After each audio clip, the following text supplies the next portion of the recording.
Okay. Welcome to the Why Music podcast, where we talk to independent artists about their journeys, the inspirations behind their music, and ultimately why they make music. This next artist is a Charlotte based pop rocker. Releasing music for over a decade, he's conquered a ton of ground, and there's truly no stopping him. Welcome, Ryan. Thank you, thank you. I'm glad to be here. Glad to have you. I always like to start with where your music journey kind of all began. Yeah, so this will be fun because most people will be like, "What?" So I grew up kind of in a musical family back in Central Florida. My dad actually was a professional trumpet player. He went to college for trumpet. He traveled the world playing trumpet. So my background didn't even start with like rock and roll or anything. It was kind of brass instruments and things like that. And he was always into modern day music. So as I'm like coming up in this, trumpet world pretty much, I started, getting influenced with a lot of the early 90s like pop and hip hop. And then a lot of 80s influences, of course, like, the Michael Jackson records, things like that. And they all started kind of blending worlds, but a lot of it did come from trumpet, and learning to, not even necessarily write, but just understand the complexity of something in an orchestra or jazz band, things like that. So I grew up loving jazz music and things like that before I ever really even stepped my world into pop and rock. I honestly, as crazy as it might sound, I don't think you're my first trumpet player. That's awesome. It's kind of funny every time I talk to some new people, they're like, "Oh, you're one of those guys." I'm like, "What does that mean?" And it's like I guess there's like this, stigma behind trumpet players, and I was like, "Okay, well, here we go." No, I mean, I mean, you get everybody starts differently, and I think that sometimes you can see that in the music that they put together, where it's like, because it's the way you're introduced to it is the way that you read it. Like, if you're, Yes. I started on piano, and so like I know sheet music, I understand it. I understand the chord structures and Yeah. all of that, but like. If I started somewhere else where it's like you don't really play more than one note at a time, like it's a completely different look. And so it's everybody then,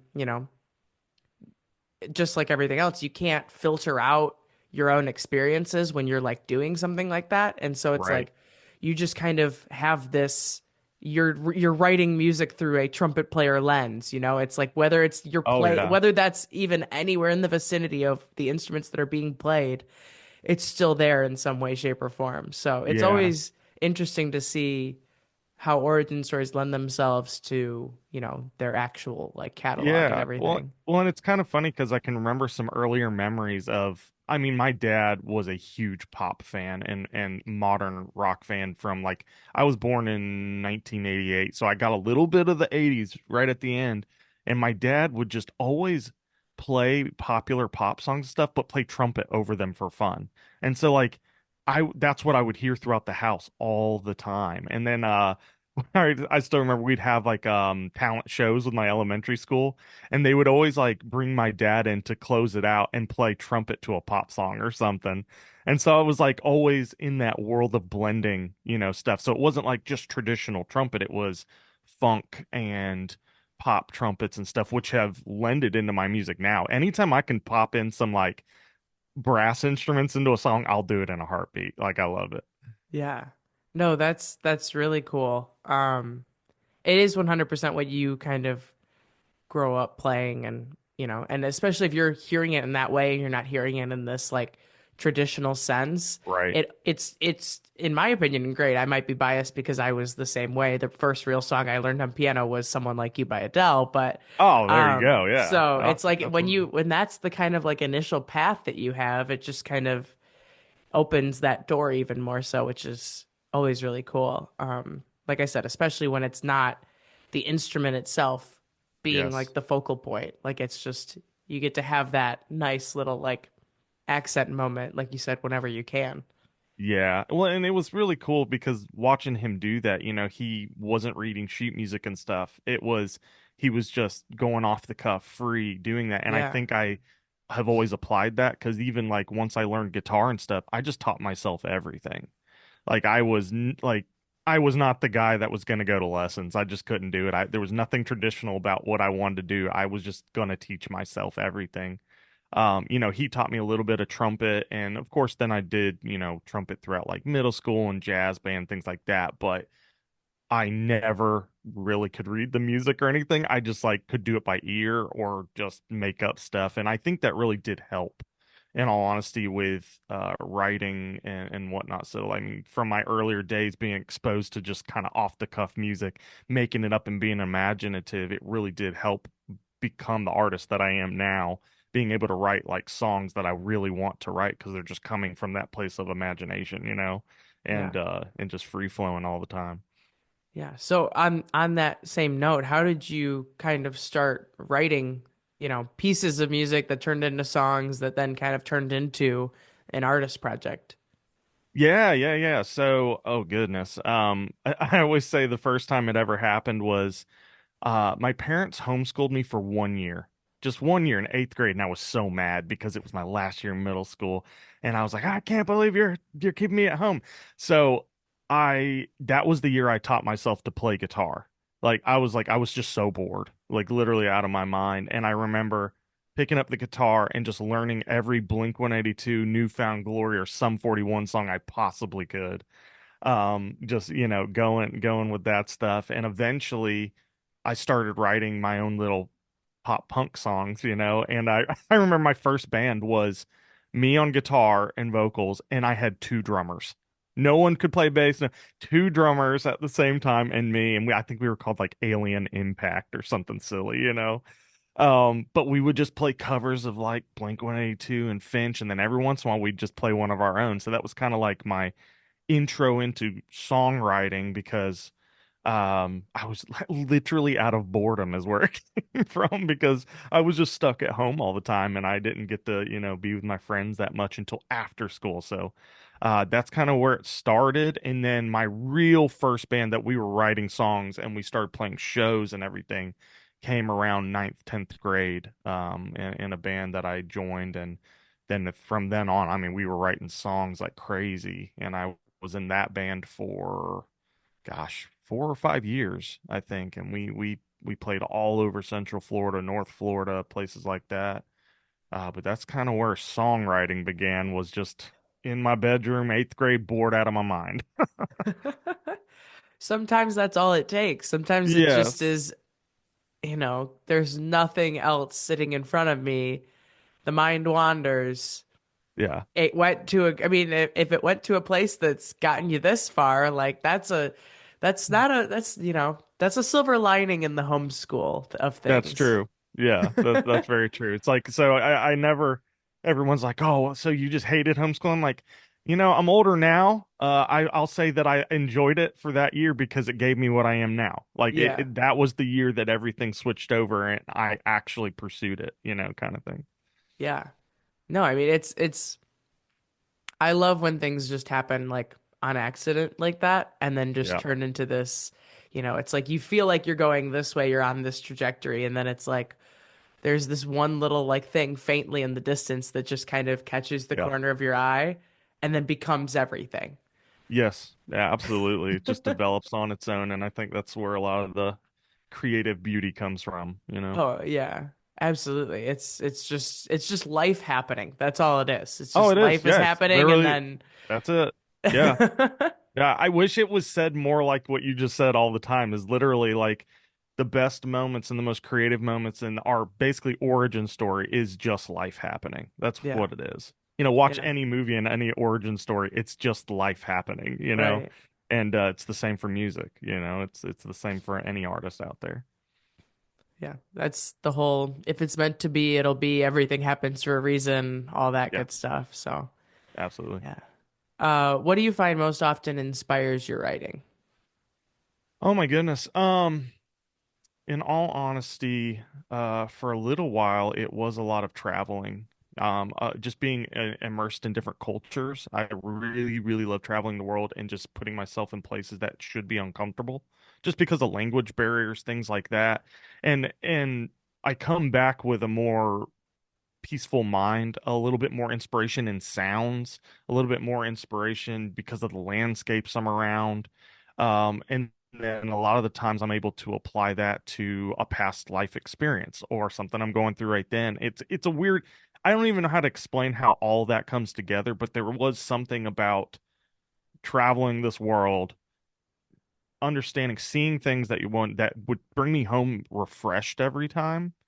And sometimes I would even include new instruments that I hadn't just in the background of like a song or something, or a way that I would play guitar, like with something like a flamenco, or a new way to play horns on a song, or something like that. You know, that's where a lot of the inspiration and things like that come from. And then, truthfully, a lot of it also comes from, like you said, life experiences. I mean, gosh, I wrote a song called The Boss that I literally wrote as my song that I gave to my employer to quit my job. It was awesome. Oh yeah. I was just so over. I mean, it was when I quit my job to become full-time in music, and I wrote that song specifically to give to them. And now it's like one of my most popular songs. So inspiration comes from lots of different places.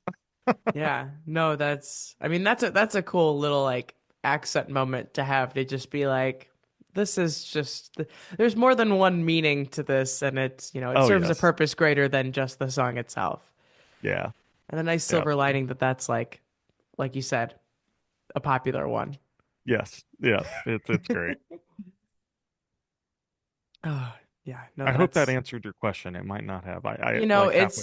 it's pretty on par with what I get a lot of the time where it's like, well, Yeah. there's like seven different things on the list and it just kind of depends on the day.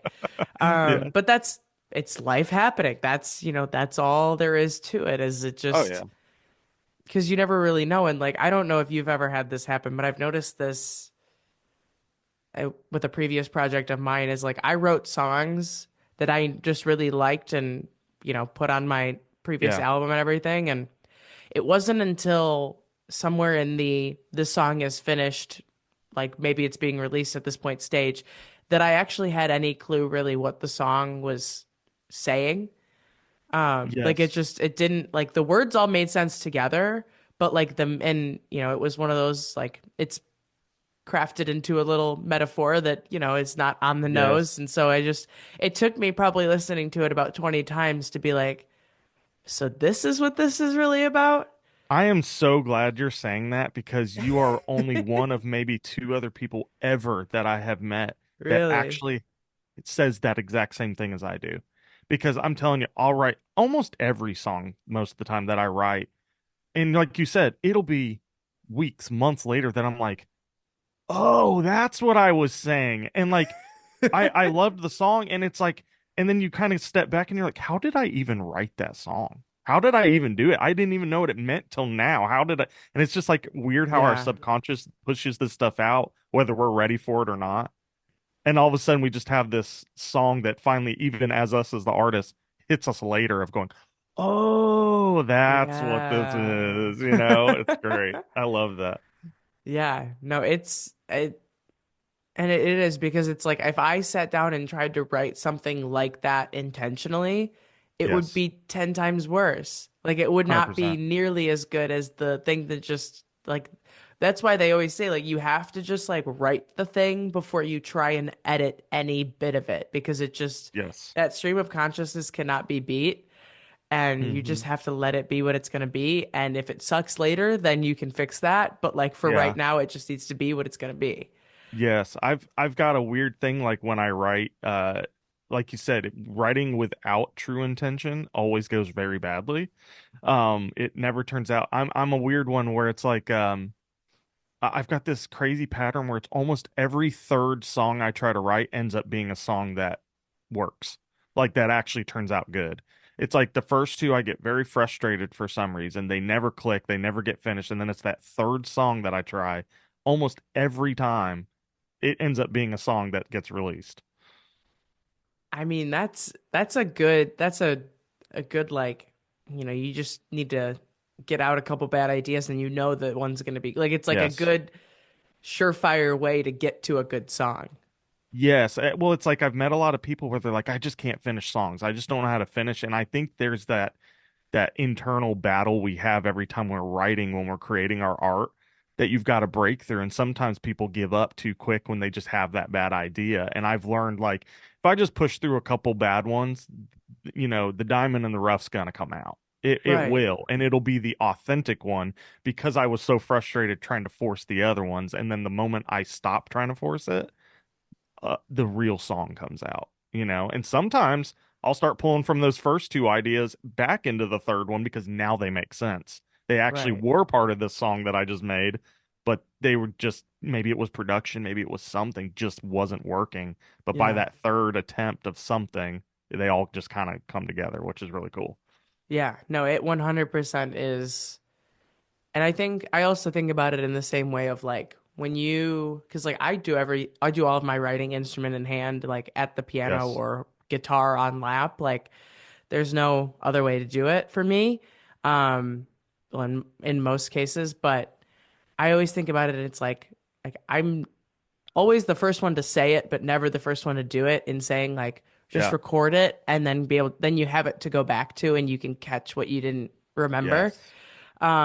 But I also kind of feel like, and sometimes I'll like circle back through a verse just to like try to ingrain it in my head a little bit more. But I'll go back sometimes and I'll change the wording because like I can't remember exactly how I said it before. And Yes. it's, Yep. Mhm. or I just forget what I was saying completely. And it's like, well, there's probably a reason why like this is the version I'm ending up with. And it's not like, like I'm okay with the fact that I let that go because it probably wasn't meant to be in the final version. Yes. Yeah. It just naturally kind of was like, it reached it, but it stepped forward and like stuck its neck out there. And then it retracted and said, never mind, there's somebody Yeah. better for that job. That's a great way to say Like it. Yeah, that's it perfect. just poked Yeah. its head in and then said, no. Yep. Yep. I know that exact feeling very, very, very well. Um, If you had to create a new genre around your style of music, what would it be called? Oh my goodness, a new genre. So, oh, I know that. So I am a true believer in branding yourself with a genre like that doesn't exist. And like I said, most people, maybe they wouldn't put it on, Spotify as a genre, but I do believe branding yourself with a genre like title, to really define Yeah, yourself. So I did that a long time ago. And basically the genre I came up was pop with a rock and roll heartbeat. um that I'm very pop driven vocally with the melodies, the way they bounce and everything, but I am a sucker for adding rock and roll elements into most, if not all, my songs. So I created the genre of pop with a rock and roll heartbeat. that is a good one Yep. because it gives you the context of what is already existent in terms Yep. of genres and you know what pop sounds like, you know what rock sounds like. And even though they have become broadened but also further defined in their own ways of like, Yes. like you could 100 different pop songs could be completely different from one Yes. another. But, there's these little corners of it, like your indie pop, your bedroom pop, your, Correct. whatever else. As much as that has evolved, it's like at the heart of it, you still know what pop is and you still know what rock is. Exactly. And so and it tells you exactly right there what pieces of each of those are kind of in there and how they're combined Yeah. instead of just Yeah. saying pop rock.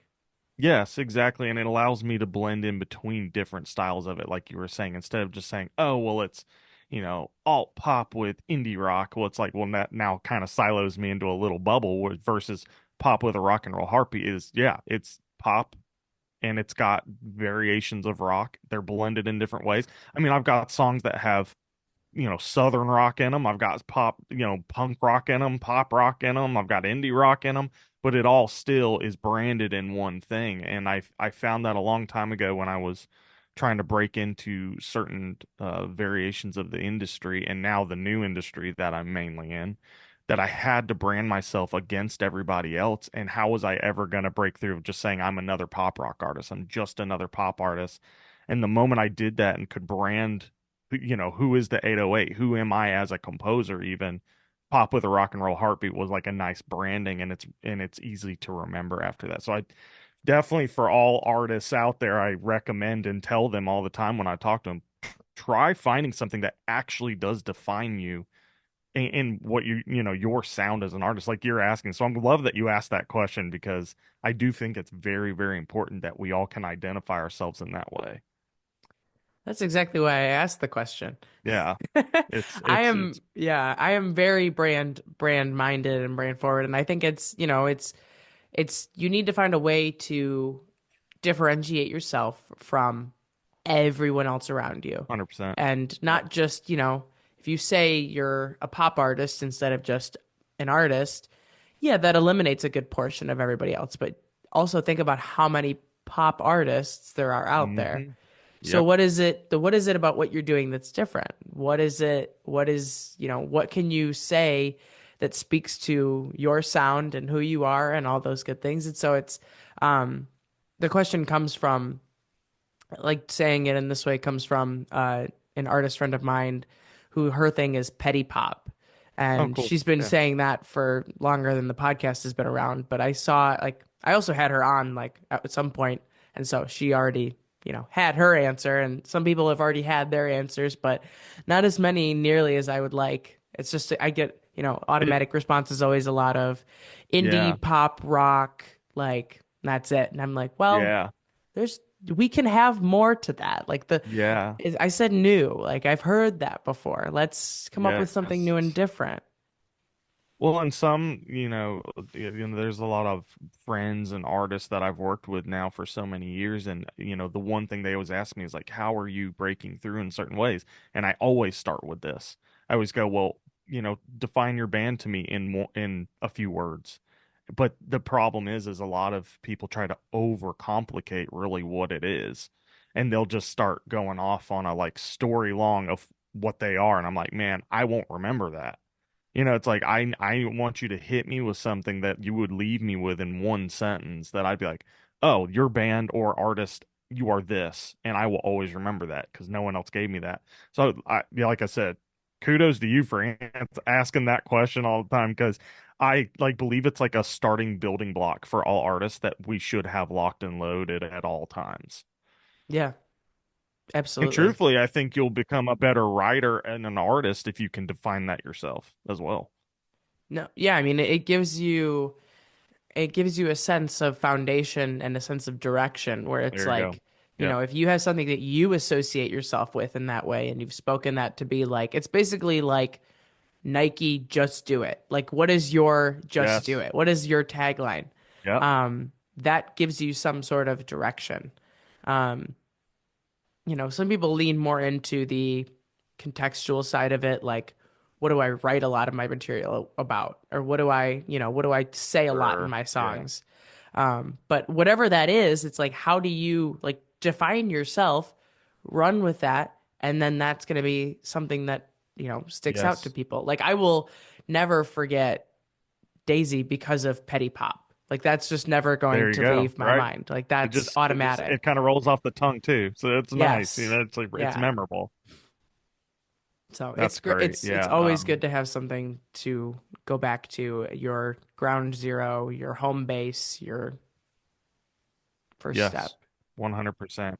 Yeah. And I think it's a healthy way to identify yourself. Like you said, the foundation's so important that sometimes as artists we can lose our foundation because we're trying to then jump into whatever's popular and trying to mimic new things. And I really truly believe in sticking with the thing you love the most and defining your artistry. You can go in other ways with it, but staying with that foundation and saying this is my sound, this is who I am, this is what I've, created here, this is my heartbeat basically of my artistry is so important to know so that you can always have a place to come back to and always be a part of.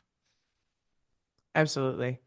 It's Yeah. important to have something to return to and something to, because as we Yes. evolve as people, we also evolve as artists. And so your sound probably, may venture out in different directions, may just continue to evolve in one direction. Like, you're not going to be making the same Right. type of music for X amount of years. Like it's just that's just not how it goes.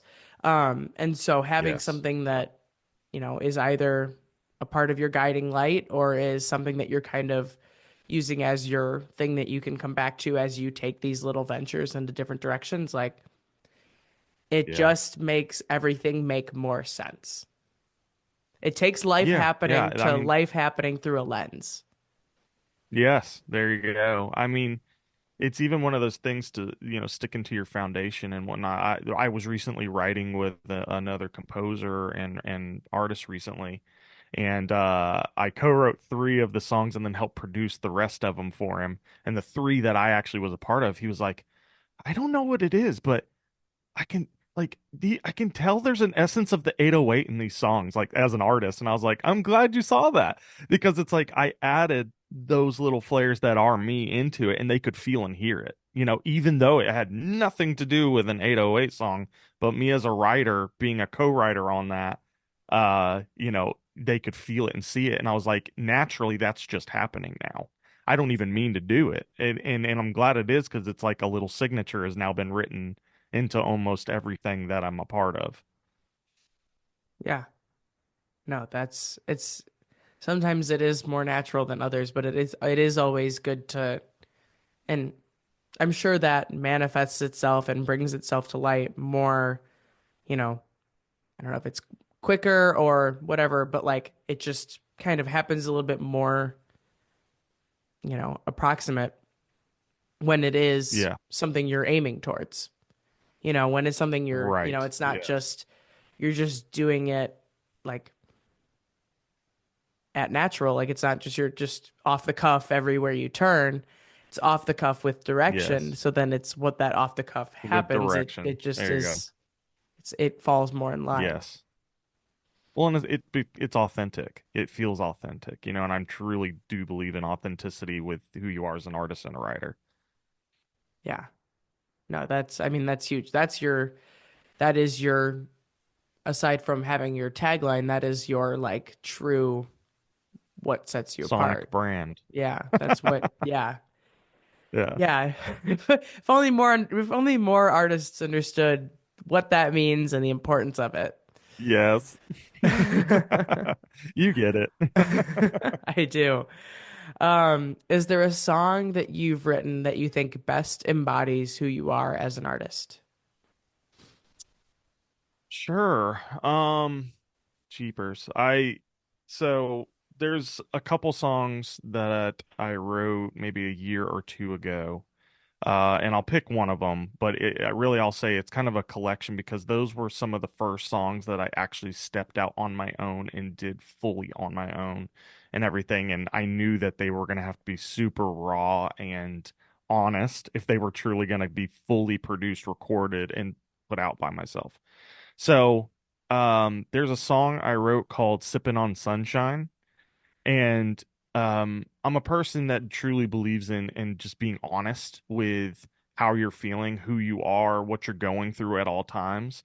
And so I wanted to write a song about, that moment that, you run into people you haven't even seen for a long time or something, and they're just like, "Hey, how you doing?" And we always want to just be like, "Yeah, good." And, we're done. We're good even though we may be going through so much crap and everything. And I feel like the moment we're never honest with people of like, yeah, not the best right now, but thanks for asking. It's like being able to start that true, honest conversation is really healing and it's really healthy. And so I wrote a song called Sipping on Sunshine was basically like, talking about that moment of just being dishonest all the time with people of how you really are doing, and there was always that just that phrase, I'm sipping on sunshine, yep, I'm doing good, sipping on sunshine, floating on air over here, doing awesome, and you just move on with your day. And so I wrote that basically to like show we don't need to be doing that anymore. Like I don't need to be doing it. I just need to be honest with who I am. So in the song, it's kind of funny, even sonically it if you listen to the lyrics, it really actually are some like pretty, I won't call them negative, but honest lyrics of like, hey, not doing too well here, and but the production of the song sounds really happy, like really, really happy. And so I was like, I wanted the production of the song to embody that faux happiness, but the lyrics are actually saying things that are honest and like not so happy. Um, so then when it gets to, I want to say the bridge of the song, I completely flip the production and it goes darker. Like to actually embody the real nature of what I'm saying. And so if I had to pick a song, it'd be that one. It was because it was just, I think, one of the most honest things I've ever written. And I'm glad I did. It's resonated with people and, ended up in some cool places, just from the honesty of it. Yeah, I mean that's a good depiction of like using the lyrical tools and using the production tools to translate exactly what you're trying to say. Because, you get sometimes sad songs written in like more upbeat kinds of ways. So it's kind of very much Yes. Yeah. disguised in a way of like, okay, wait, like it's one vibe when I'm just listening to it, it's another vibe when I'm hearing it. And so, like, but using that in a way where it's like, okay, the lyrics are like your inner dialogue of like what you wish you could say, but it's Yes. really the production is what's outwardly reflected and what, is embodied, even though it's not an honest version of it. But that's how we present it. And I think that that's a really like next level way of just kind of painting that picture. Um, and Yeah. I think I mean, that's just, I love that as a concept. Now I have to go back and like hear it that way. Now Yes. I have to, now I have to It's go fun to back be and able to like experience talk it about it. Yeah. out of your description of it. And yeah, Yeah, no, that's really it's cool. it's fun. I think that's one of the one songs that I actually wanted to just I remember using it as a song. It's like I wanted to push myself creatively a little bit more, going, how do I say this, but how do I also create this sonic story of like I said, once I flip the production halfway through and it gets bigger, bolder, and just like darker sounding, it's like now the honesty's kicked in because that's really what I'm saying. Is like this is the true feeling, not all this bubbly, happy stuff. That's what we want to do because that's easy, versus now we're going to flip it and this is really how it's going. This is the healthier place. It sounds dark, but it's healthier, to be honest. So Yeah. that was one of those songs. It was fun. Yeah, that's no, that's I like that. I like when you know, the music isn't just the package, it's the way you're translating it. So, Yes. that's really cool. Um, Yeah. if you had to pick two or three artists that you think your music is like a combination of, who would it be? Sure. Um, let's see here. Um, One, it's going to be hard to say artist because as his artistry, I don't think it technically fits their band. So like I have a lot of writing influence from Ryan Tedder of One Republic, but more in his writer style because he writes for a lot of pop artists and things like that. And I mean, the way he does melodies and lyrics and things like that, I just really aspire, to write the way he writes, and he's very flow. I've even taken writing courses by him and changed everything for me. I mean, it made me a better writer from who I was. Um, then when it comes to like some of my like when I add the brassy stuff to some of my music, I really enjoy the influence of Fitz and the Tantrums. They're a great blend of kind of two worlds that are just doing it really, really well. Um and then who else would I say? Um for a long time, I would always get Imagine Dragons. Like for some of my bigger, bolder voice stuff. And I get that. I'm like, hey, I'm fine with that. I love Imagine Dragons. That's great. So for Yeah. a long time, that's what people would say. And I did. I liked a lot of when I was in my first few records, they were just kind of getting big at the same time as well. And I was like, oh, wow, we're kind of doing similar stuff. And we got this big voice, that we can just be loud with. Um, so I'd say it's kind of a mix between all that. And it's hard because then I want to say a bunch of pop stuff, but at the same time, it's like I would, in all honesty, most of the pop stuff I follow are female artists, in all honesty, because it's just so good. But even like, gosh, I mean, and a lot of my rock background does come from like Blink 182 and those guys, even writing style. Their lyrical style was very pop. I mean, that's why they were pop rock, pop punk. It's very melodic and you know, radio friendly, I guess you could call it. But um so I would say it's kind of a mix of all those artists, but really if I could like define myself as a writing inspiration, it'd probably be Ryan Tedder 100%, just because he's such a versatile writer that reminds me of a lot of what I do already. Yeah, I mean, I like all of those groups, so I Yeah. am very much on that wavelength. One Republic is one of my probably Oh, all-time yeah, favorites. So, absolutely. Yeah. um, but yeah, I mean, and he's done a lot of cool other things. Like he's Yeah. on most songs. I've kind of gotten to the point with him where I'm like, I can kind of, because every once in a while he's like, you can hear something that's very clearly him, Oh, and yes. it's like, okay, I know that he was on this song. Yep. That's how I feel about That's John Bellion. Is like oh I John. can Oh, pick his stuff up. I I should can have pick him out of totally a said lineup John Bellion. Oh my anywhere. gosh. Like one if not the most creative artist I've ever heard in my Oh, life is John Bellion. he's Like I've unbelievable. seen him in concert. I will listen to everything. I mean, the dude is a genius. Like, good gosh. Yeah, Yeah, he's and yeah, you're right. It was funny. I remember when the band AJR came out and I could have swore that was him. love them. And I was just like, there's no way they're not influenced by John Bellion at some point. Because, I mean, the way they were writing, I thought it was him. It's kind of funny. But I Yeah, love that band too. That's a great, inspiring band as well. yeah. AJR. I've seen them twice now.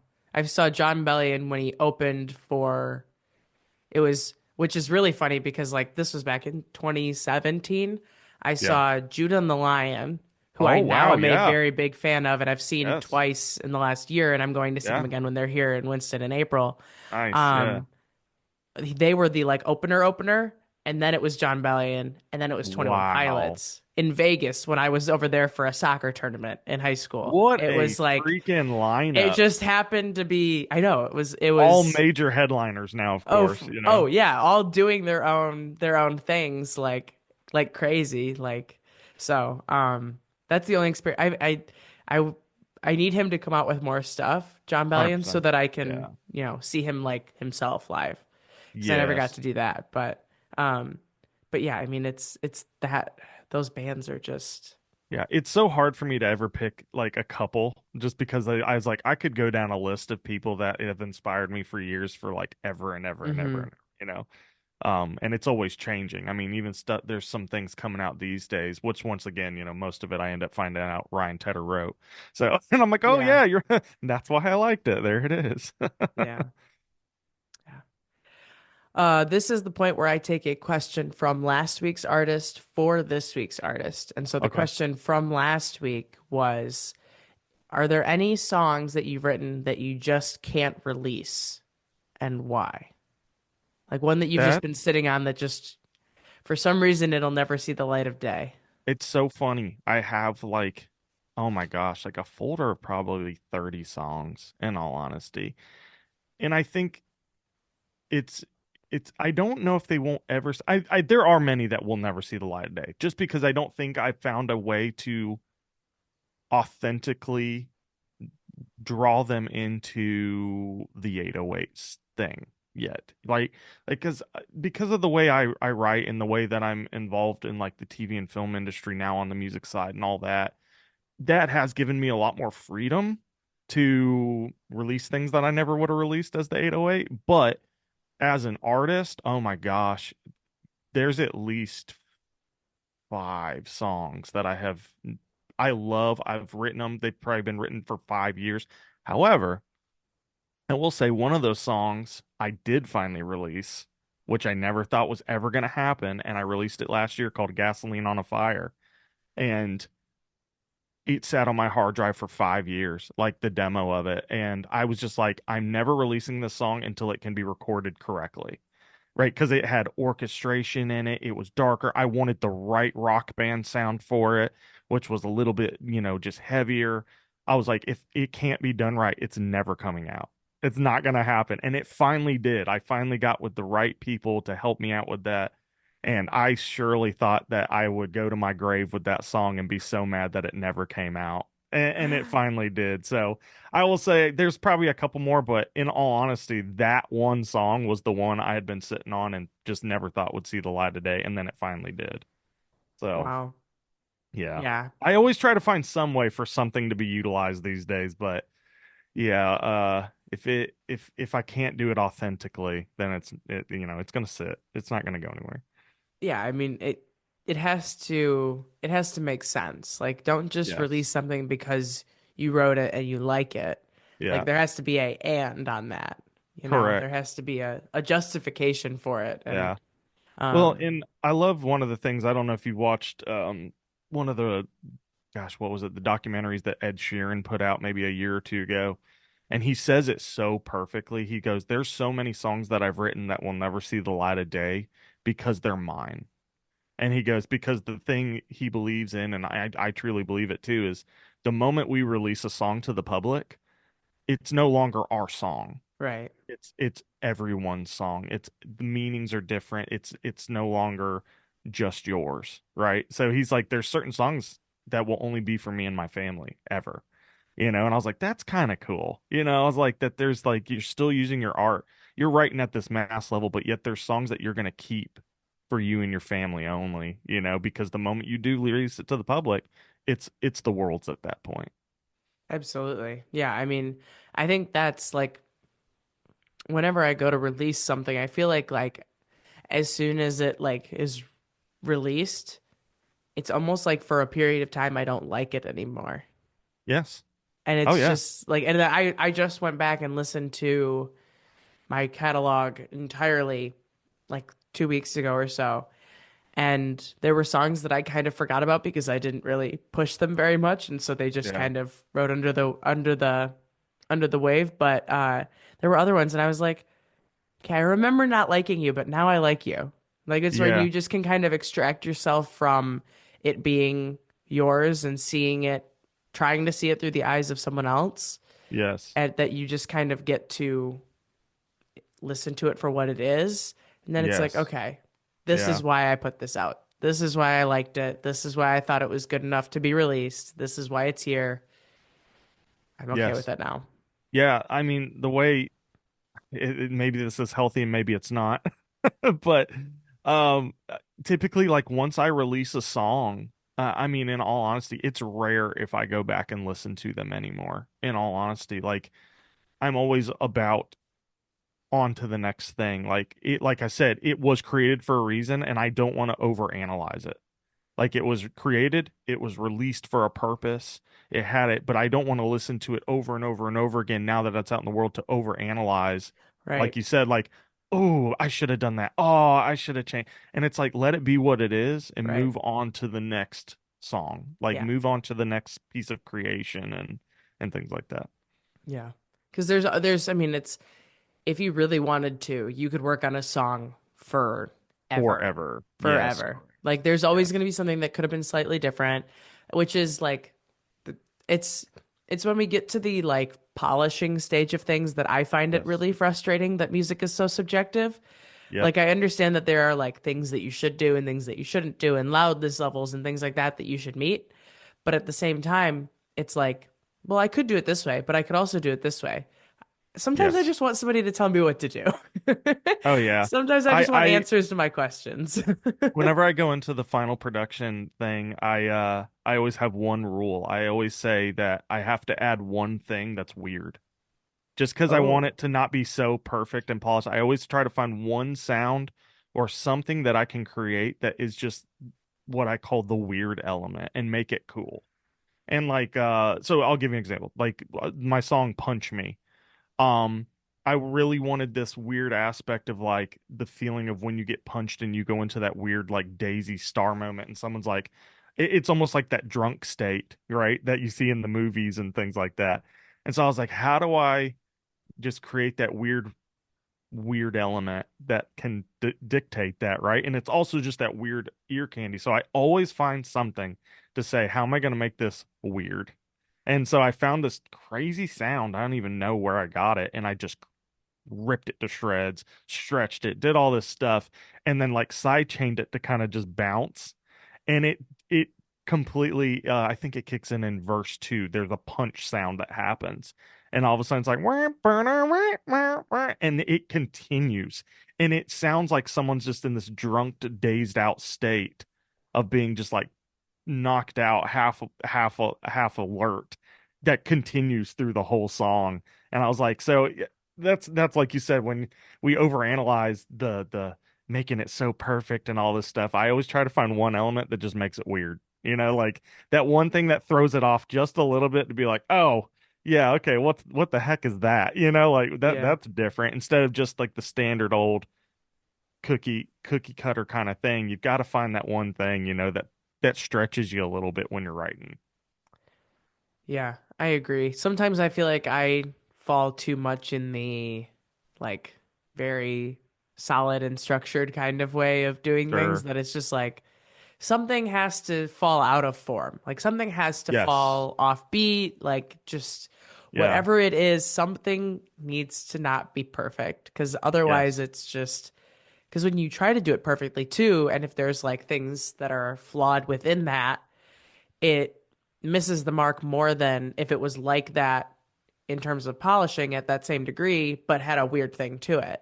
Like you're saying, Yeah. like it's like it almost alleviates any need for it to be tweaked until it's perfect. Yep. Absolutely. And I mean, like you said, there's a obviously a level of perfection you need because I mean everybody does have two ears most of the time listening to stereo music, and the wrong stuff will make someone not even want to give your song a try, right? But there is a slight imperfection that I do believe makes it human, that people don't even realize it's an imperfection. We do because we record. Right. We know it's a little off, but that is what brings the humanity back to it and actually creates the connection between the vocal and the production for the listener to actually be involved. Right. Before I completely trail off into the next Yes. question, what is your question for next week's artist? Oh my goodness. Um,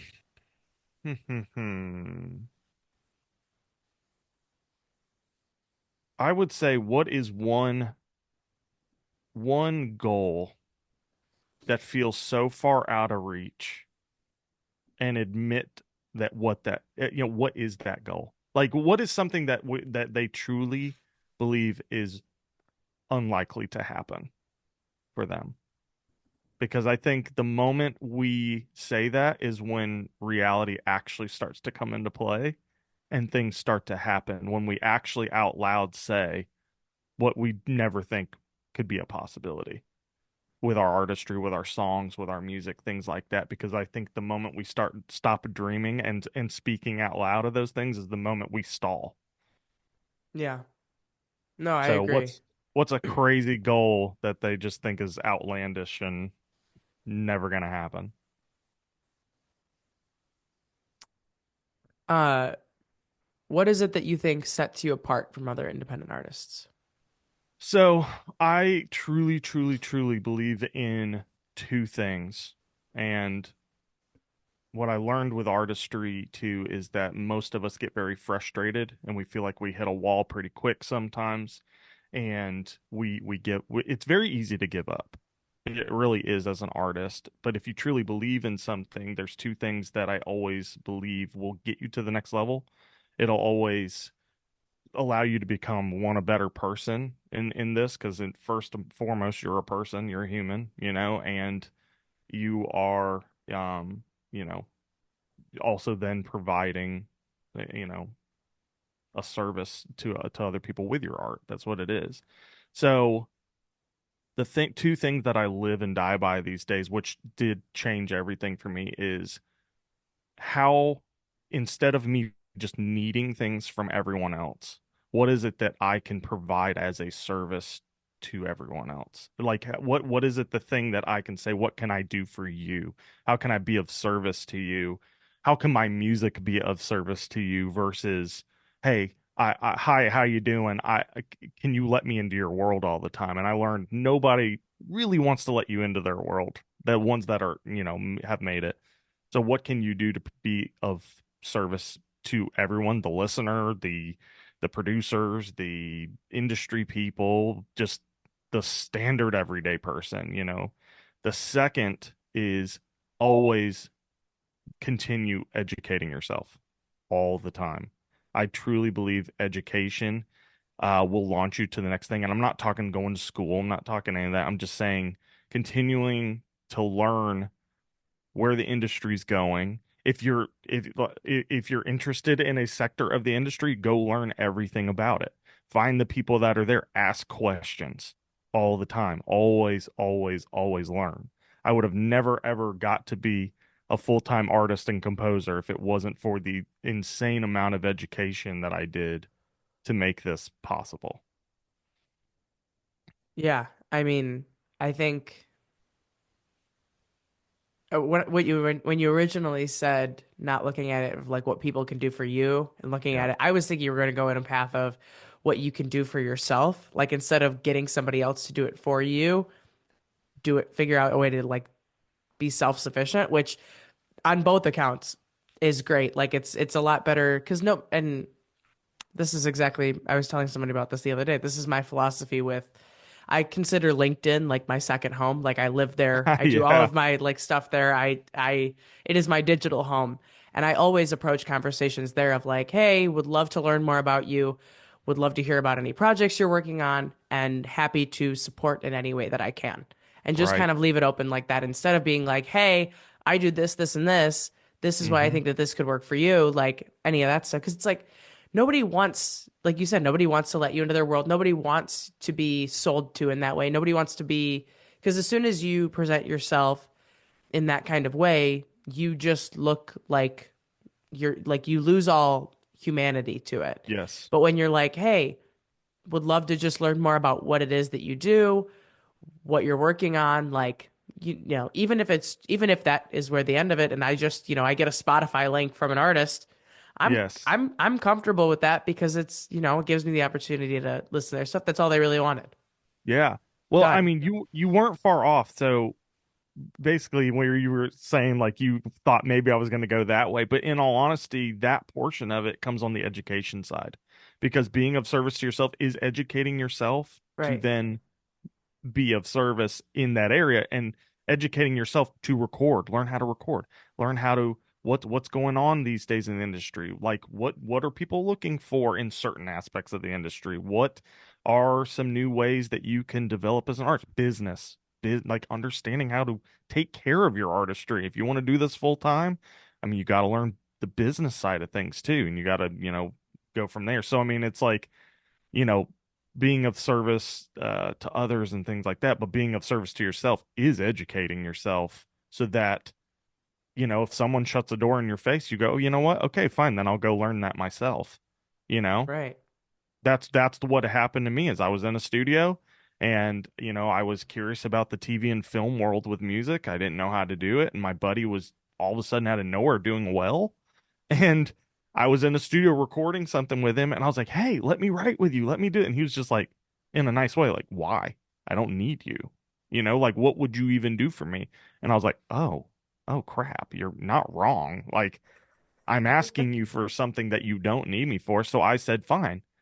I'm just going to go learn everything about that industry and that side of things and how to utilize my music as a service to that industry." And now those people come to me for advice. So it's like, Right. like it just happens. Yeah. No, 100%. You know, whether it's learning from someone else or learning just on your own, like become a tool. And then once you Become, become a yeah, tool, you're somebody that somebody else is going to want to, reach out to, work with, whatever yeah, else. And then, you know, you're only as strong as the people you surround yourself with and the people you work with in that way. And so it's like yes, it just by helping yourself do one thing, you're also helping yourself strengthen, yeah, externally with other people, and then it just goes from there. yeah. And the way I would cap it all off in both worlds is the uttermost thing is to just be kind. Like displaying kindness in all facets of it, even when someone like rejects you or they're putting you down and they're doing all that stuff, with your music, with whatever it is, if you can remain kind through all of it, you always will come out on top, in all honesty. You're always going to be the person someone wants to work with or use or have as an artist be a part of something rather than anyone else if you show kindness beyond everything else. I truly believe Absolutely. that.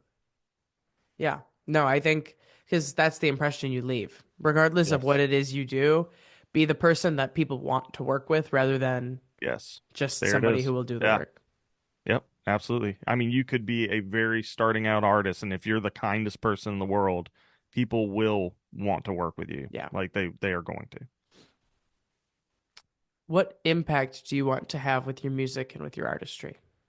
Sure. So one thing that I truly believe in is, the whole saying of passing it forward and things like that. And a lot of incredible things have really happened for me in the past just couple years. And there's a lot of people that would just hold on to that and they would say, okay, well, I'm just going to do it. And and I truly believe on passing along everything that's happened to me to people that are willing to ask and willing to, like, if they're interested. I'm never going to be a person that says, no, I won't have a conversation with you. If you really want to know, come to me. I'll talk to you about it. I will help you. I will let you know everything I did. I truly believe it helping each other out in those ways. And so anytime someone comes to work with me or meets me for the first time, I always want them to understand that I will always help them, if I can. I will always answer a question. I will guide them in the ways that I've had great mentors. I want to be a great mentor. Like, in all honesty, as Okay, now we're back. rock and Um, roll. Love it. yeah, I mean, I don't remember exactly what was said. So if you want, Me I either. think do you want me to just move into, Yeah, I okay. guess. I was like, I don't remember either. I don't know that there's any other way to do it, but okay. Well, on that note, I think that brings us to the final question of the podcast, which is ultimately the concept behind the podcast, which is why music? Yeah. Music is, I don't know. I feel like it's the heartbeat of my entire existence at this point. Like, and I'm gonna be honest, like everything is always related to music for me. It's always pulsing through me in emotion and life and um music is the way that I can express a story. It's a way to express my life, my story, my feelings, my um yeah, I don't even know how to explain it any more than that, that it basically is just my heartbeat. I chose it. I wouldn't even say I chose it. I want to say it literally just chose me. It flooded into me at a very, very young age and it never left. It's weird to say a heartbeat, but it seriously feels like music is continuously just pulsing through me all day, every day. And I love it. That's the thing, is it's not like it doesn't get annoying. It's not like, oh my gosh, please shut that off. I mean, there's times, of course, when you get something stuck in your head, but music to me, it's just driven my entire life. It is also the one thing that I've never backed off of.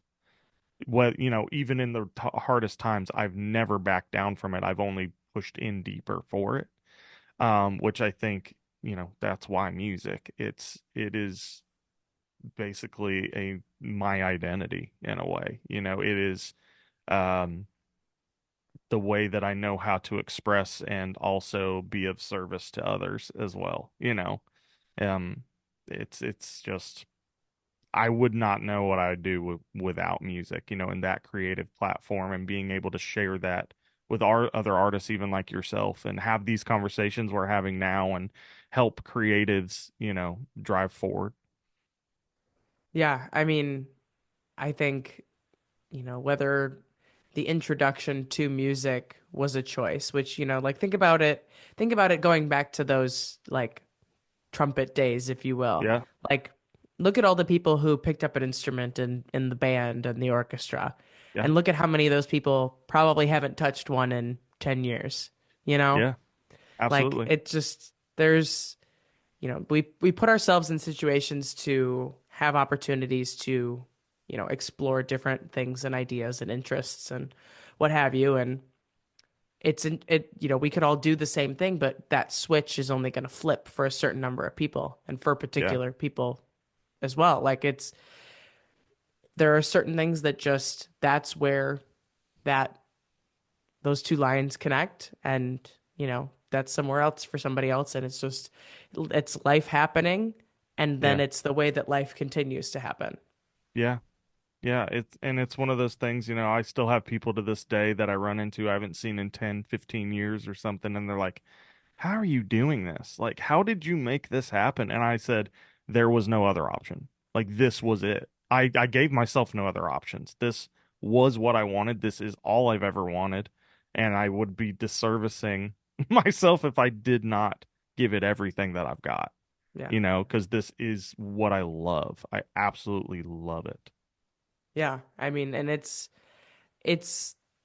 nobody gets into this because it's the money making business or because it looks cool or anything, because there's the only thing that outweighs the downsides of creative industries is the true like labor of love and the true just like diehard passion for it that it Yeah. takes to have to withstand all of the rejection and the delay and trying to Oh make yeah. those things happen. Like there's the only thing that withstands that is your heart being in it.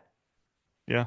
Yeah. I mean, this is a definitely music is a game of patience and development and more patience. Yeah. No, that's patience in itself is probably an understatement, but you're It is. 100% Yeah. right. Um, yeah. Yeah. Well, thank you so much for having me. This was Yeah. fun. This was great. And thank you for creating something like this for artists to be a part of and inspire each other and connect with each other. Yeah. I mean, thank you. This like I said, this is a fun one for me. These are always fun for me. And I guess on that note, that brings us to the end of this episode of the Why Music Podcast. You can check back again next week for another conversation with another independent artist. Thanks for listening.